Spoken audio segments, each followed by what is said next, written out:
বিন্দু একাধিক অনুপাত দেয়া থাকলে আমরা ধারাবাহিক অনুপাত কিভাবে বের করব সেটা এখন শিখবো।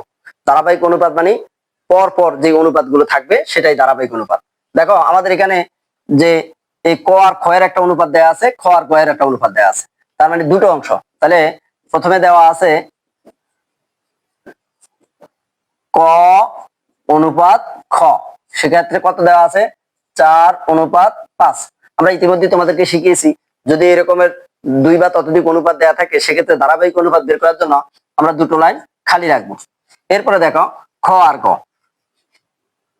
খ অনুপাত গ, সেখানে আছে কি 7:9।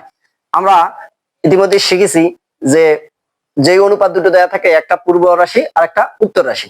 তো এক্ষেত্রে কাজ করতে হয় কি যে দ্বিতীয় অনুপাতের যেটা পূর্ব রাশি থাকে অর্থাৎ এখানে কত আছে 7, এই 7 দ্বারা প্রথম অনুপাত রাশি দুটোকে গুণ করতে হবে।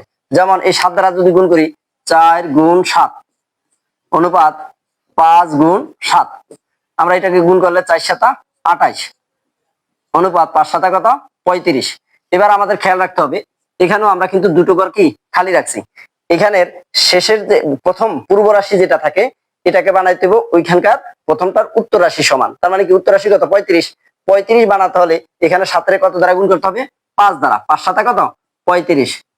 তাহলে এই 5 দ্বারা দুইটা রাশিকে আমরা কি করব গুণ করব, সেক্ষেত্রে 5 7 35 অনুপাত 5 9 45।